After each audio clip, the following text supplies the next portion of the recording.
saacadihii la soo dhaafay waxaa baraha bulshada Soomaalida iyo caalamkaba aad loogu hadalhayaa gabar sodogeed ama aabbaha ninka qabay kufsatay 7 jeer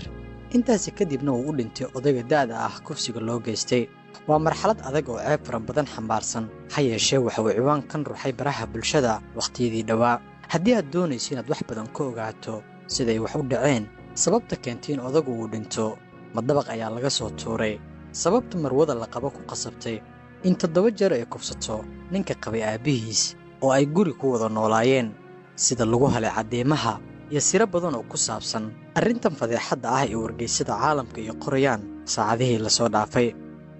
marka la daahfuro ugu horreyn sheekada ciwaankan, dhimashada odayga 80 jirka ah iyo wixii ku dhacay ayaa loo arkayay inay yihiin kiis dhimasho ah oo dabiici ah, balse fikraddaasi ma aysan ahayn mid saxan. xilligan la joogo waxaa la xaqiijiyey in odayga meydkiisa laga helay guri dabaq ah oo dhaca magaalada cusub ee Arab Town, iyadoo marxaladda keentay dhimashadiisa aysan ahayn qof u dhintay wadnaqabad dartiis si dabiici ah, laakiin bixinta 7 jeer oo isxigta dhacaanada jirka wakhtiga galmada iyo daal fara badan ayaa ku qasbay sida ay warbixinadu sheegayaan in odagu uu dhinto kadib markii wadnuhu uu sikadiisa shaqada u joojiyey ama uu istaagay.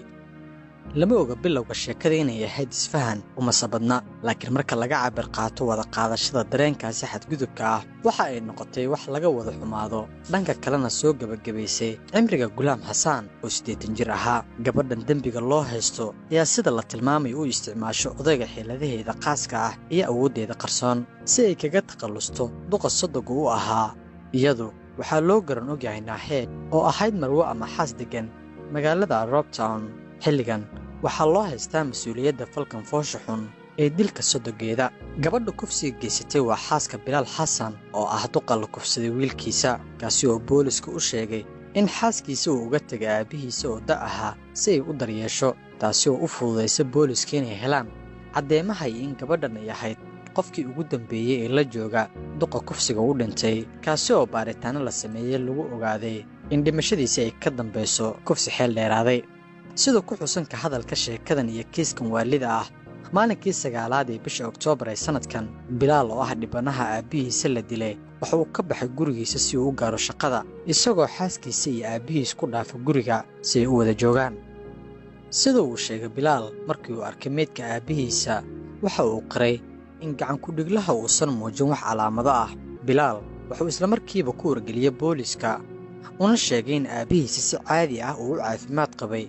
ka hor inta uusan guriga ka bixin maalinkaasi. baaritaan ay biliisku sameeyeen kadib waxaa la ogaaday in marwada la yidhaahdo Naaheed ay goobjoog ka ahayd faldambiyeedka ku dhacay sodogeeda, xilli dhab ahaantii ay tahay dembiilaha xaaladdan oo dhan, iyadoo sababta cadeymahana lagu ogaaday baaritaano lagu sameeyey isutaga jinsiga ah iyo dhacaanada si loo xaqiijiyo wax walba. warbixintu waxay tilmaamaysaa sida gabadhan marwada ah ay kaga dambaysay falka kufsiga ah iyo dilka. raadka shahwada la baaray ayaa farta ku fiiqay magaca gabadhan, taasi oo ceeb weyn ku noqonaysa qoyska gabadha iyo ninka qabay. kadib baaritaanada, Bilaal xaaskiisa oo la yidhaahdo Naaheed oo ah midda falka geysatay waxaa la dhigay xabsiga, waxaana lagu qasbay inay daadiso xaqiiqada dhabta ah in odayga ay u kala kiciso 7 jeer oo isxigta, isagoo ugu aadan aabbe maadaama ninka qaba uu aabbe u yahay, waxaana ay qirtay inaysan u muuqan wax ka soo hara waxa ay doonaysay, iyadoo sheegtay inay ku qasabtay sodogeedoo xanuunsan in galmo uu sameeyo 7 jeer oo isku xigta, iyadoo qiil uga dhigaysay in ninka qaba uusan qancin karin, sida lagu qoray warsidaha republicofpass.com. marka dhanka kale la eego, waxay gabadhan tooshka ku ifisay inaysan xaaladdan dhacday aysan ku koobnayn keliya maalinta la soo qabtay amaba uu odagu dhintay, laakiin 2 bil ee la soo dhaafay ay odagu ku qasbi jirtay inuu la seexdo ama ay kufsan jirtay, si taasi la midan ay ku qasbi jirtay iyadoo garaacaysa inuusan hadlin oo uu aamusnaado. arrinta sidoo kale qosolka leh ee fadeexadda sii xoojisa ayaa noqotay in gabadha faldambiyeedkan geysatay ee booliska u sheegtay inaysan rabin inay iska disho odayga sodogeeda ah oo ay jeclaan lahayd in mar walba uu guriga u dhex joogo, laakiin wakhtigan ay geeridiisu sababtay shil burburiye wax walba, caddeeyana waxyaabaha dhacay. gabadhan hadda waxay ku jirtaa gacanta booliska, waxa ay sugaysaa maxkamadeynteeda. eegista dembiyadeeda ayaa sida sharciga ah nooca darajada 1 kufsi iyo dil, iyadoo wakhtigan xabsiga liinta ku cabaysa. daawada haddii aad muuqaalkan daawatay, sidee ayaad u aragtaa arrintan fadeexadda ah ee marka dhinaca la eegana qosolka badan? aragtidaada ku soo qor qaybta hoose ee commentiga. warbixintan waxaan u soo gudbiyey maadaama ay jiraan dad badan oo raba inay wax badan ka ogaadaan gabadhan kufsatay 7 jeer